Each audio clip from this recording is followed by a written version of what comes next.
So we have discussed about in last lecture हमने देखा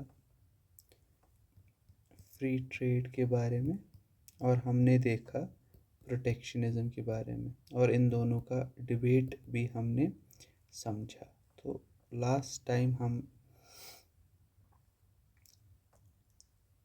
free trade protectionism का समझा, इनका debate. Adam Smith free trade को सपोर्ट करते हैं जबकि Alexander Hamilton, Paul Krugman protectionism को। उसके बाद फ्री ट्रेड को समझा, आर्ग्यूमेंट्स इन फेवर और arguments in against of free trade को भी देखा। देन हमने प्रोटेक्शनिज्म के बारे में जाना और इसके आर्ग्यूमेंट्स इन फेवर और आर्ग्यूमेंट्स इन अगेंस्ट देखा। फिर हमने ये देखा कि कुछ इकनॉमिस्ट बिलीव करते हैं कि रेस्ट्रिक्शंस रैशनलाइज की जाती है नेशनल वेलफेयर के लिए, लेकिन रियलिटी में क्या ये एडवोकेट किए जाते हैं उन स्पेशल ग्रुप्स के लिए जो पीछे से इनके बेनिफिट्स लेते हैं।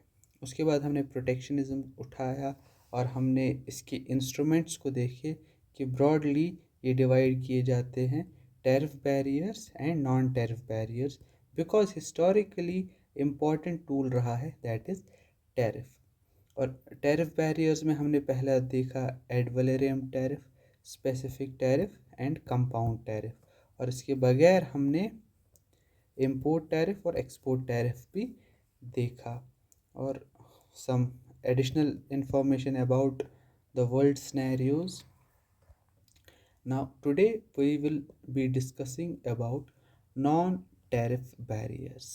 Okay, so what are non-tariff barriers?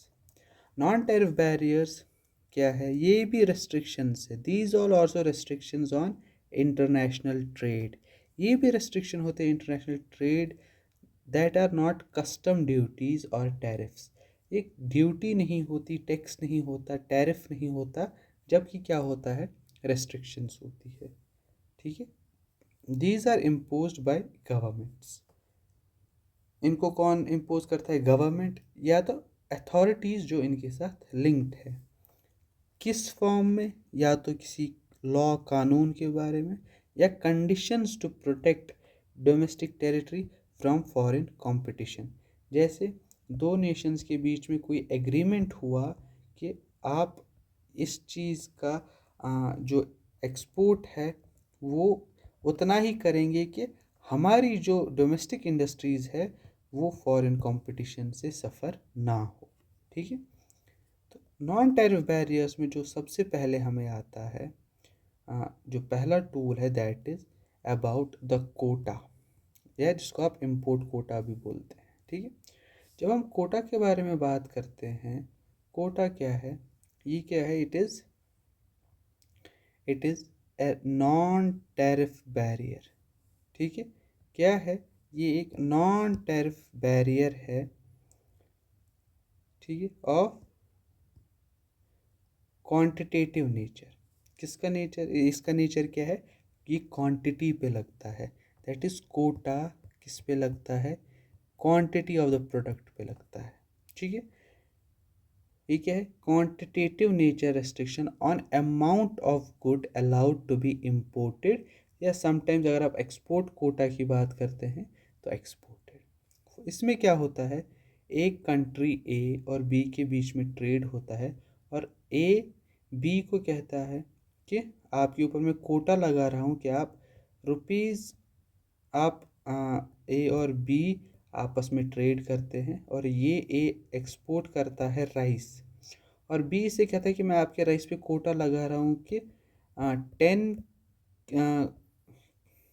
10 kg से ज़्यादा आप यहाँ एक्सपोर्ट नहीं कर सकते। तो ये क्या है? ये कोई टैक्स नहीं है, ये कोई ड्यूटी नहीं है, ये क्या है? ये एक रिस्ट्रिक्शन है जो किस पे लगाई जाती है? क्वांटिटी पे लगाई जाती है। ठीक है, ये किस लिए यूज़ होता है? ये यूज़ होता है ताकि आप प्रोटेक्ट करें डोमेस्टिक इंडस्ट्री को, एग्रीकल्चर को, जब आप किस में हो? बैलेंस ऑफ पेमेंट क्राइसिस में हो। ठीक है, जैसे कि आपको पता है जब दो कंट्रीज़ आपस में ट्रेड करती है तो यहाँ पे डिफरेंट करेंसीज इन्वॉल्व होती है, जो कि पहले लेक्चर में हमने डिस्कस किया। जब डिफरेंट करेंसीज दोनों के पास है तो यहाँ पे एक एक्सचेंज सिस्टम होता है, और एक्सचेंज सिस्टम में बी के पास ए की करेंसी होनी चाहिए और ए के पास बी की करेंसी। जैसे इंडिया की बात करें और यूएस की बात करें, तो अगर इन दोनों को आपस में ट्रेड करना है, यूएस के पास रुपी होना चाहिए और हमारे पास डॉलर होना चाहिए। लेकिन कभी क्या होता है, हमारे पास डॉलर ख़त्म हो जाते हैं और तब हम आ जाते हैं बैलेंस ऑफ पेमेंट क्राइसिस में। और जैसे ही हम बैलेंस ऑफ पेमेंट क्राइसिस में होते हैं, हम इंपोर्ट नहीं कर पाते क्योंकि हम उसके लिए पे नहीं कर पाते। ठीक है, तो तब कोटा का इस्तेमाल होता है। Import quota became famous after world war second. जब वर्ल्ड वॉर सेकेंड ख़त्म हुआ तब कोटा बहुत फेमस, टैरिफ से ज़्यादा फेमस कोटा होने लगा। क्यों? क्योंकि इसको यूज़ किया यूरोप ने to stabilise BOP crisis. World war second के बाद यूरोप में बीओपी क्राइसिस शुरू हुआ और उन्होंने इम्पोर्ट कोटा का बहुत इस्तेमाल किया ताकि वो रेस्ट्रिक्ट करे क्वांटिटी को जो उनके यहाँ आ रही है। अब जो ये नॉन टैरिफ बैरियर्स है, इनका यूज़ अब फिर से बहुत ज़्यादा होने लगा है। तो फिर से अब जब इन टैरिफ नॉन टैरिफ बैरियर्स का यूज़ ज़्यादा होने लगा, तो इस चीज़ को नाम दिया गया नियो प्रोटेक्शनिज़म। क्या बोला गया? Neo protectionism. ये क्या है? More important than tariffs today. ठीक है, नॉन टैरिफ बैरियर्स क्या बन गए हैं? More important than tariffs today. क्यों? क्योंकि ऑब्स्ट्रक्शन करते in the flow of international trade and represent a major threat to the world trading system. अब अगर सब कोटा का यूज़ करने लगे तो आप एक हद से ज़्यादा क्वांटिटी नहीं एक्सपोर्ट कर सकते। तो ये क्या करता है? ये हिंडर करता है वर्ल्ड ट्रेडिंग सिस्टम को, और इसी चीज़ को नाम दिया गया neo protectionism, and it is a major threat on the world trading system. ठीक है, this is the story of quota. Okay, tariff is a tax but quota is a restriction on quantity. Okay, now the second non-tariff barrier is voluntary export restraint. Okay, as the name says, voluntary export, it is, ये क्या है? It is a non-tariff barrier that is applied by exporting country on itself. Voluntary export, ठीक है, ये क्या कर रहा है? जो एक्सपोर्ट कंट्री कर रही है, फॉर एग्जांपल इंडिया चाइना को बासमती राइस एक्सपोर्ट कर रहा है, तो ये वॉलेंट्री एक्सपोर्ट रेस्ट्रेन इंडिया खुद पे ही लगाएगा। क्यों लगाएगा? ये इन कभी कभी ऐसा केस होता है जहाँ पे इंपोर्टिंग कंट्री इंड्यूस करती है अनदर नेशन को कि वो खुद अपने एक्सपोर्ट्स को कम करे, वॉलेंटियरली कम करे। क्यों कर रही है? ताकि वो उनको एक थ्रेट देते हैं of higher all around trade restrictions. यहाँ पे अगर हम फिर से इंडिया और चाइना का एग्जाम्पल ले, इंडिया चाइना को बासमती राइस देता है, लेकिन चाइना इंडिया से कहता है कि खुद ही कि आप अपने एक्सपोर्ट को खुद कम कीजिए वरना हम आपके प्रोडक्ट्स पे रेस्ट्रिक्शंस लगाएंगे। ठीक है, तो इस हालात में इंडिया वॉलेंटरली क्या करेगा? अपने एक्सपोर्ट्स पे बैरियर लगाएगा या रेस्ट्रिक्शन लगाएगा। ठीक है, ये वॉलेंटियरली इंडिया खुद करता है क्योंकि इसको जो इंपोर्टिंग कंट्री है थ्रेट परसेप्शन देती है। ठीक है, अब हिस्टोरिकली वॉलेंटियरली एक्सपोर्ट रेस्ट्रेन जो है ये नेगोशिएट हुआ था 1950s में between USA and European union, क्योंकि बहुत चला था, आपस में थ्रेट परसेप्शंस बहुत दे रहे थे, तो यूएसए और यूरोपियन यूनियन ने नेगोशिएशन किया 1950 में, और जो वहाँ से निकल के आया उसको कहा गया ऑर्डरली मार्केटिंग अरेंजमेंट्स। ठीक है, और उसके बाद क्या हुआ? यूरागे राउंड जो हुआ था उसमें क्या कहा गया? उसमें रिकमेंड किया गया कि आप फेज़ आउट कीजिए all voluntary restaurant export restaurant को बाय द एंड ऑफ 1999, कि तब तक आप हर एक यूरागी राउंड में कहा गया कि दुनिया में जहाँ कहीं भी VER का इस्तेमाल हो रहा है वो ख़त्म हो जाना चाहिए बाय द 1999, और उसके बाद इसका यूज़ प्रोहिबिट किया गया। क्यों? बिकॉज समटाइम्स ये थ्रेट जो है ये वॉर की तरफ चला जाता था। ठीक है, कभी कभी ये थ्रेट सिर्फ एक्सपोर्ट ट्रेड को हिंडर नहीं करता था, ये पूरी वर्ल्ड को सफ़र कराता था। ठीक है, क्यों? क्योंकि इस थ्रेट की वजह से कभी कभी दो नेशंस आपस में वॉर पे भी चले जाते थे। ठीक है, तो इसकी वजह से यूरागे राउंड में इसको प्रोहिबिट किया गया यूज़ करने से ऑन द फर्दर ऑन। सो ये क्या है? ये एक ऐसा नॉन टैरिफ बैरियर है जो एक्सपोर्टिंग कंट्री खुद पे लगाती है वॉलेंटियरली, क्योंकि इंपोर्टिंग कंट्री उस पे एक थ्रेट देती है कि हम आप पे हायर ट्रेड रेस्ट्रिक्शंस लगाएंगे। ठीक है, this is second non tariff barrier. जो थर्ड नॉन टैरिफ बैरियर की बात हम करें, दैट इज एक्सपोर्ट सब्सिडीज। ठीक है, इसमें अगर आप नाम से ही देखिए तो एक्सपोर्ट पे सब्सिडी मिलती है।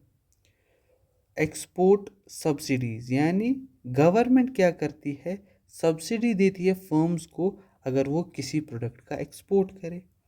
And export subsidy is a form of financial support. Financial support मतलब पैसा दे दिया, टैक्स रिलीफ दे दिया, या किसी और तरीके से एक फाइनेंशियल सपोर्ट किया गया। कौन करता है? गवर्नमेंट। किसको करता है? डोमेस्टिक कंपनीज़ को, ताकि वो इनक्रेज कर सके एक्सपोर्ट करने के लिए। फॉर एग्ज़ाम्पल कंपनी ए है, इसको गवर्नमेंट कहती है कि मैं आपको सब्सिडीज़ दूंगी एंड टैक्स रिलीफ दूंगी, तो आप क्या कीजिए, एक्सपोर्ट करना शुरू कीजिए। सो इसके लिए जो गवर्नमेंट है एक सब्सिडी देती है या किसी और तरीके का फाइनेंशियल सपोर्ट देती है ताकि एक्सपोर्ट बढ़े। So the core goal is to lower the cost of exported product for foreign buyers। ठीक है, तो जैसे ही गवर्नमेंट ने सब्सिडी दी या टैक्स रिलीफ दिया, तो जो फाइनल प्रोडक्ट का प्राइस है वो कम होता है। जैसे ही फाइनल प्रोडक्ट का प्राइस कम होता है जब इसको एक्सपोर्ट करते हैं, तो वहाँ दूसरे नेशन में भी प्राइस कम रहता है। तो लोअर कॉस्ट होने की वजह से प्राइस कम होता है, और जिसकी वजह से ये दूसरे नेशन में कॉम्पिटिटिवनेस दिखाता है इंटरनेशनल मार्केट में या किसी और कंट्री में, while simultaneously discouraging sale on domestic market.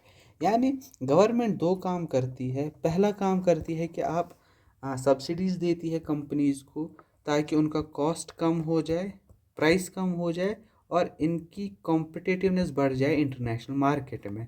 दूसरे तरीके से इसी प्रोडक्ट को डिस्करेज करती है कहाँ? अपने डोमेस्टिक मार्केट में। तो इसको कहा जाता है एक्सपोर्ट सब्सिडीज। ठीक है, export subsidies are highly controversial.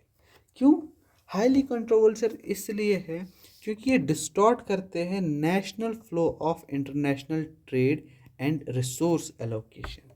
ठीक है, बहुत कंट्रोवर्शियल है इसमें। ये प्रूव करना भी बहुत मुश्किल है WTO में कि कोई फाइनेंशियल सपोर्ट दे रहा है या नहीं। क्या हम अगर कोई चीज़ एक्सपोर्ट कर रहे हैं इंडिया से किसी और कंट्री में एक्सपोर्ट हो रहा है, क्या तब कहीं वो एक्सपोर्ट सब्सिडीज़ की वजह से तो वो एक्सपोर्ट नहीं हो रहा, और लोअर कॉस्ट होने की वजह से, क्योंकि इसमें गवर्नमेंट का हाथ है, तो उसकी वजह से क्या कॉम्पिटिटिवनेस इसमें आ जाती है, और वो सामने जो इम्पोर्टिंग नेशन है उसके मार्केट को ख़त्म कर देता है, उसकी डोमेस्टिक इंडस्ट्री को सफ़र कराता है। ठीक है, तो इसकी वजह से ये बहुत कंट्रोवर्शियल रहा है, क्योंकि ये डिस्टॉर्ट करता है natural flow of international trade. ना हम आते हैं डंपिंग पे। फोर्थ नॉन टैरिफ बैरियर जो है डंपिंग है।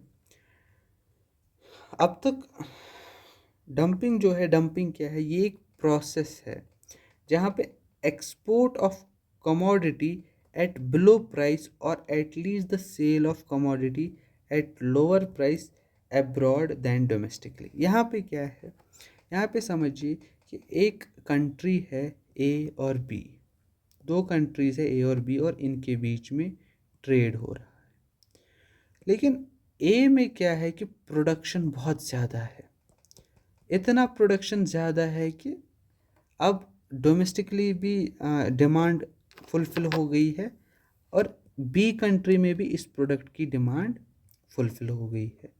तो ये क्या करती है, ये कंट्री प्राइस को कम करती है, ठीक है, लो कॉस्ट, बहुत कम कॉस्ट पे इसको एक्सपोर्ट कराती है बी कंट्री में, ताकि यहाँ के लोग प्राइस कम होने की वजह से डिमांड शो करें, ठीक है। यहाँ पे कॉस्ट बहुत कम दिखाया जाता है या बहुत ही लो प्राइस पे इसको बेचा जाता है, कहाँ, अब्रॉड में। डोमेस्टिकली में वो कंट्री इसको नहीं बेचती, ठीक है। अगर इसको किसी, जैसे कि हम देखें कि एक चाइना जो है वो कंटिन्यूसली इसका यूज़ कर रहा है डंपिंग प्रोसेस का, कहाँ, इंडिया पे। जैसे आप देखिए इंडिया में जो टॉय मार्केट है वहाँ पे चाइना कंटिन्यूसली डंपिंग कर रहा है। क्यों? क्योंकि टॉय मार्केट का क्या है, टॉय मार्केट, इस टॉयज़ का कॉस्ट बहुत कम है चाइना में प्रोडक्शन का, और जैसे ही कॉस्ट बहुत कम होता है तो इंडिया में इनकी डिमांड बढ़ जाती है, क्योंकि पहले ही जो चाइना से जो टॉयज़ आते हैं उनका प्राइस बहुत कम होता है। दूसरा, इंडियन पेरेंट्स मानते हैं कि टॉयज़ टूटने के लिए बनते हैं, तो जितना प्राइस कम हो उतना अच्छा, क्योंकि खिलौना टॉय महंगा हो या सस्ता हो उसको टूटना है। सो इंडियन पेरेंट्स ट्राई करते हैं कि प्राइस बहुत कम हो, और चाइना वो प्राइस बहुत कम पे दे रहा है।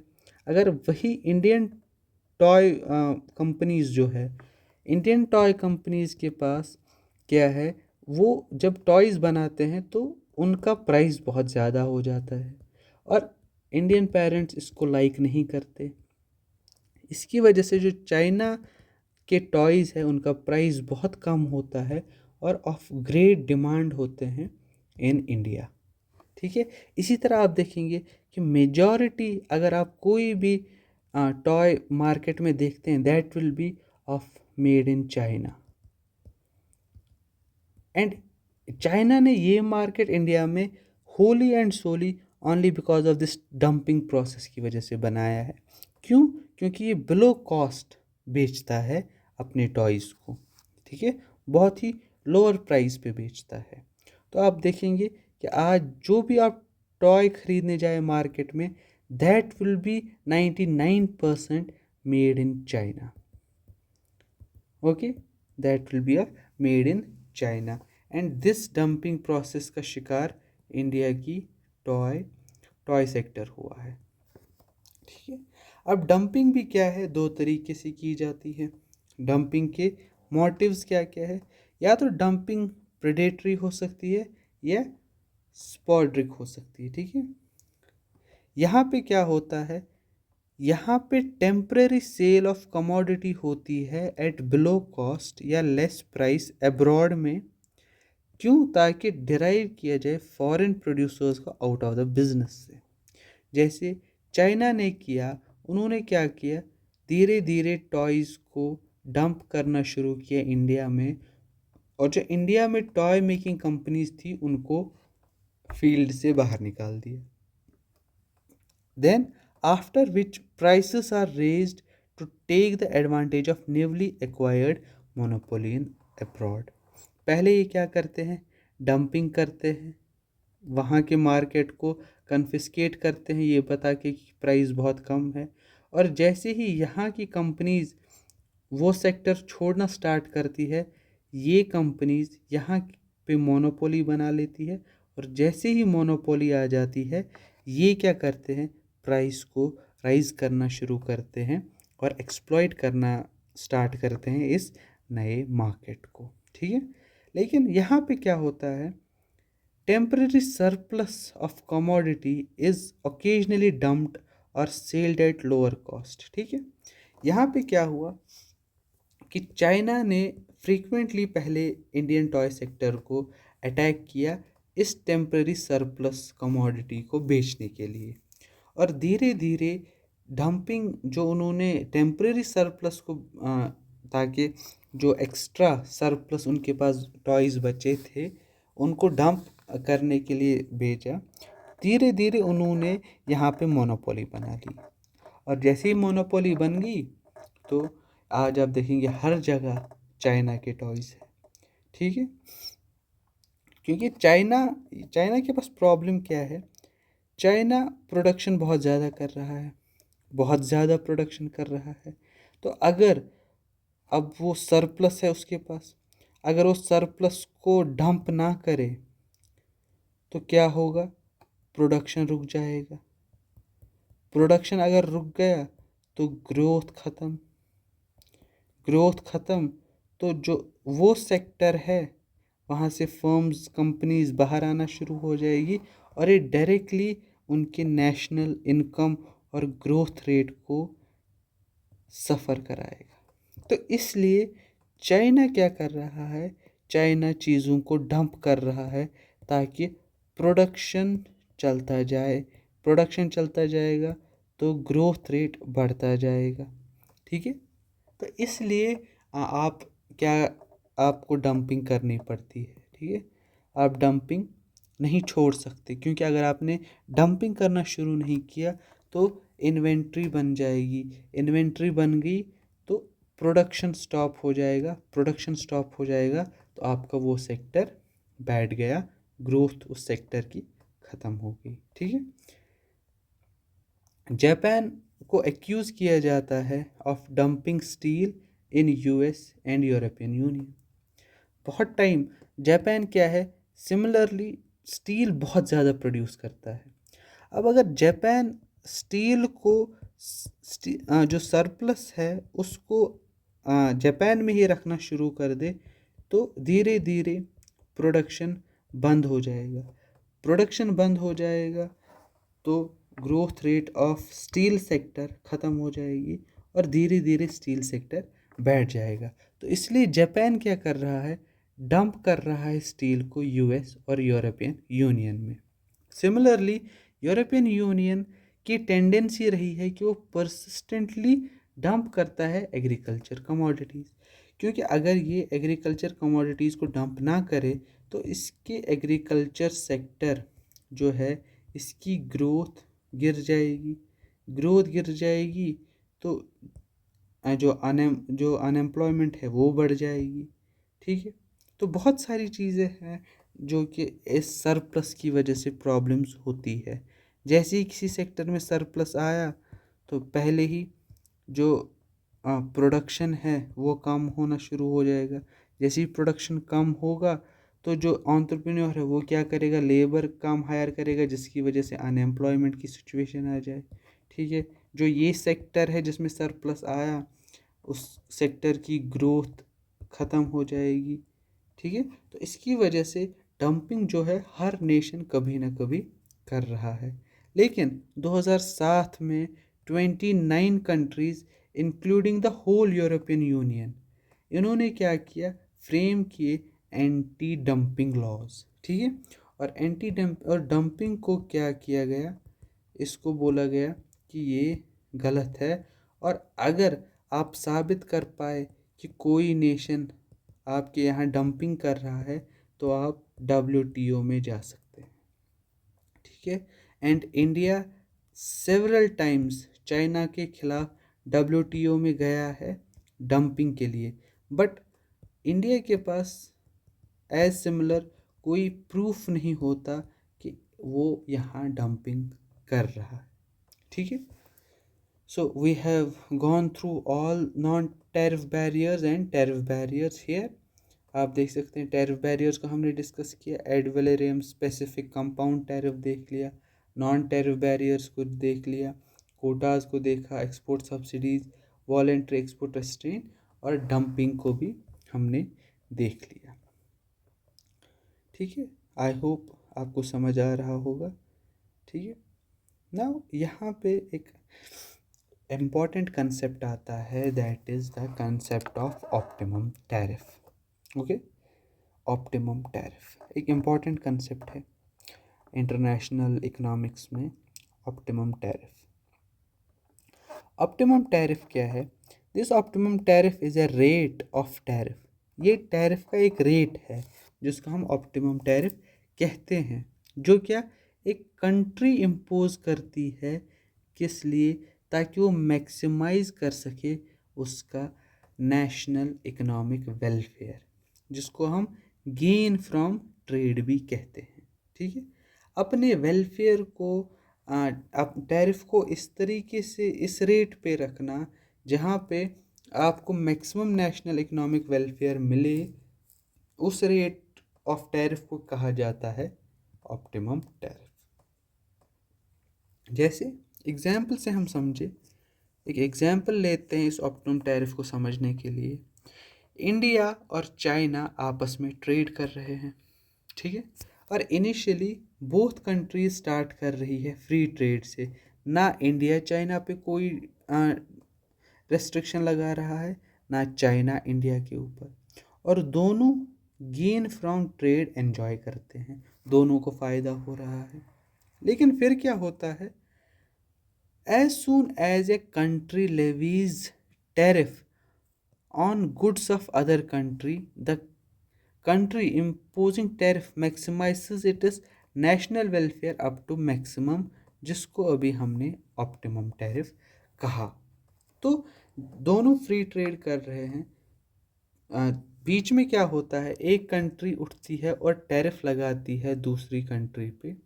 जैसे ये होता है, जो कंट्री टैरिफ लगा रही होती है उसको एक प्लस पॉइंट आ जाता है जो इस कंट्री को नहीं आता in the gain of trade, और उनका वेलफेयर बढ़ जाता है। और उस रेट को जहाँ पे मैक्सिमम वेलफेयर हो उसको कहा जाता है ऑप्टिमम टैरिफ। जैसे हम एग्जाम्पल ले ले इसी में कि चाइना ने टैरिफ लगाया इंडिया पे, ठीक है। दोनों पहले फ्री ट्रेड कर रहे थे, लेकिन फिर क्या हुआ, चाइना ने टैरिफ लगाया इंडिया पे। अब ऐसा टैरिफ लगाया कि चाइना जो है मैक्सिमाइज कर रहा है अपना नेशनल वेलफेयर, इसका मतलब चाइना यूज़ कर रहा है ऑप्टिमम टैरिफ का, ठीक है। तो चाइना क्या है, यहाँ पे ऑप्टिमम टैरिफ का यूज़ कर रहा है। लेकिन फिर क्या होता है, देन एज मोर टैरिफ, ठीक है, जैसे ही उसका ऑप्टिमम टैरिफ आ जाता है, मैक्सिमाइज करने लगता है नेशनल वेलफेयर या गेन्स फ्रॉम ट्रेड बढ़ने लगता है, तो चाइना लालच में आके और टैरिफ लगाना चाहता है ताकि उसका वेलफेयर और बढ़े, ठीक है। लेकिन होता क्या है, उसका उल्टा हो जाता है। क्यों? क्योंकि नेशनल वेलफेयर अब डिक्रीज़ होना शुरू कर देता है, क्योंकि आपने ऑप्टिमम टैरिफ लगाया है, मैक्सिमम जहाँ पे आपको वेलफेयर मिले वो टैरिफ लगाया है। उससे ज़्यादा अगर आप टैरिफ लगाने की कोशिश करेंगे, आपका वेलफेयर गिरना शुरू हो जाएगा। जैसे चाइना ने टैरिफ लगाया, उसने टैरिफ को इंक्रीज़ किया, that is optimum tariff plus, और बढ़ाया, और क्या हुआ, नेशनल वेलफेयर गिरना शुरू हो गया। उसके बाद जो ट्रेडिंग पार्टनर है वो रिटेलिएट करना शुरू कर देता है, क्योंकि टैरिफ लगाया है। अब वो फ्री ट्रेड जो सामने वाला है वो चुपचाप तो बैठेगा नहीं, वो वापस से क्या करता है, टैरिफ लगाना शुरू कर देता है। और इससे क्या होता है, decrease in the total volume of trade.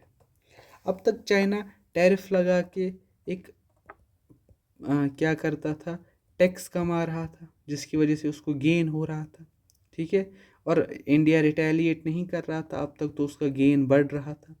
लेकिन अब क्या हुआ, इंडिया ने रिटेलिएट करना शुरू किया, और जिसकी वजह से डिक्रीज ही हो गया in the total volume of trade. अब तक total volume of trade decrease नहीं हुआ, क्योंकि इंडिया रिटेलिएट नहीं करता था, बस इंडिया एक एक्स्ट्रा पेमेंट करता था in the form of tax और टैरिफ। लेकिन एक हद के बाद इंडिया वापस क्या कर रहा है, इम्पोज टैरिफ कर रहा है चाइना पे, जिसकी वजह से जो total volume of trade between India और चाइना हो रहा था गिरना स्टार्ट हो जाता है। ओके, फिर at the end this retaliation result in trade war. अब इंडिया लगा रहा है टैरिफ यहाँ से, चाइना वहाँ से इंक्रीज़ कर रहा है, इंडिया फिर इंक्रीज़ कर रहा है, चाइना फिर इंक्रीज़ कर रहा है, और हम एक ट्रेड वॉर या टैरिफ वॉर जैसी सिचुएशन में आ जाते हैं जहाँ पे सारे नेशंस सफ़र होते हैं और सब जो उन्होंने गेन किया होता है ट्रेड से ख़त्म हो जाता है। यहाँ पे इंडिया चाइना आपस में एक ट्रेड वॉर या टैरिफ वॉर में गट जाते हैं और गेन्स ऑफ ट्रेड सारा ख़त्म हो जाता है। ये है the concept of optimum tariff. Optimum tariff क्या है? ऑप्टिमम टैरिफ ये है, यहाँ पे this situation is known as optimum tariff, जहाँ पे टैरिफ लगाने की वजह से एक कंट्री जो है मैक्सिमाइज करती है नेशनल वेलफेयर। ठीक है ना। अब इस ऑप्टिमम टैरिफ को अगर हम देखें मैथमेटिकल फॉर्म में, तो ऑप्टिमम टैरिफ टी जो है इसकी इक्वेशन होती है T is equal to 1 divided by E raised power X minus 1। Okay, this T is optimum tariff. This E raised power X is the price elasticity of foreign countries offer curve. Okay, this e raised to power x is the price elasticity. Now ये offer curve क्या है? Offer curve को हम कभी कभी reciprocal demand curve भी कहते हैं। ये क्या है, ये समझते हैं। ये ऑफर कर्व क्या है जो यहाँ पे ऑप्टिमम टैरिफ को ऑप्टिमम टैरिफ की इक्वेशन में हमें दिखता है। ये क्या है? ऑफर कर्व एक इकोनॉमिक टूल है जो क्या करता है, शो करता है exact quantity of its own good a country is willing to export. ठीक है, एक कंट्री जो एक्सपोर्ट करना चाहती है क्वांटिटी किसके एक्सचेंज में, in the various quantities of another countries good at varying relative prices, या रिलेटिव प्राइसेस कहा जाए या टर्म्स ऑफ ट्रेड कहा जाए। ठीक है, यहाँ पे एग्जांपल लेते हैं। इंडिया और रशिया आपस में ट्रेड कर रहे हैं और इंडिया एक्सपोर्ट कर रहा है 10 million ton of basmati rice और रशिया इंपोर्ट करा रहा है फ्यूल, और रशिया से इंपोर्ट करा रहा है fuel of the same value. ठीक है, तो यहाँ पे जो सिचुएशन बनती है, यहाँ पे क्या हो रहा है, इंडिया जो है क्वांटिटी कर रही है of own good basmati rice export किसको, रशिया को, किसके एक्सचेंज में, वेरियस क्वांटिटीज़, जैसे कि ऑयल की बात हम करें ऑफ सेम वैल्यू। अब इस ऑफर कर्व को डेवलप किसने किया था? ये जॉइंटली डेवलप किया गया था एल्फ्रेड मार्शल और फ्रांसिस एजवर्थ के ज़रिए। ठीक है, और यहाँ पे क्या होता है, जब आप यहाँ पे आप देख सकते हैं, यहाँ पे इंपोर्ट्स ऑफ ऑयल यहाँ की तरफ दिखाया गया है इंडिया का, और एक्सपोर्ट्स ऑफ वीट या बासमती राइस देखिए, तो ये कर्व बनती है। ठीक है, ये जो आप देख रहे हैं इसको ऑफर कर्व कहते हैं। और यहाँ पे एक स्पेसिफिक वैल्यू ऑफ वीट पे इंपोर्ट कर रहे हैं हम ऑयल, और जहाँ पे ये दोनों मिल रहे हैं एक्स, इसको कहा जाता है इक्विलिब्रियम। ठीक है, हम यहाँ पे भी हो सकते थे, हम यहाँ पे भी हो सकते थे, हम यहाँ पे भी इस कर्व पे हो सकते थे, लेकिन हम चूज़ करते हैं इस कर्व पे रहना कि हम इतना ऑयल इंपोर्ट कराएंगे और इतना एक्सपोर्ट करेंगे ऑयल। तो जो ये इक्विलिब्रियम बनता है इसको कहा जाता है ट्रेड इक्विलिब्रियम। ये क्या है? ये एक पॉइंट है जहाँ पे दो कंट्रीज़ रशिया एंड इंडिया के ऑफर कर्व इंटरसेक्ट होते हैं ग्राफ पे, जो डिटरमाइन करता है equilibrium term of trade and the exact volume of trade each country will undertake. ठीक है, तो चाइना इतना ऑयल हमें देता है और हम उसको इतना वीट देते हैं। ठीक है, ये ऑफर कर्व क्या करता है? ये ऑफर कर्व कंबाइन करता है नेशंस डिमांड फॉर इंपोर्ट्स। ठीक है, ये ऑयल की कितना इंपोर्ट करना चाहिए with the supply of exports, supply किसकी, वीट की, इन ए सिंगल विजुअल कर्व। ये सिंगल विजुअल कर्व हमें क्या दिखाती है? ये दिखाती है कि इंडिया कितना विलिंग है एक्सपोर्ट करने के लिए इस वीट को, किसके एक्सचेंज में, इस रशिया के ऑयल के एक्सचेंज में। Okay, this is the offer curve and this is the optimum tariff. So this is all for this lecture. In the next lecture we will see the rate of effective protection and political economy of protectionism. Okay, till then, take care.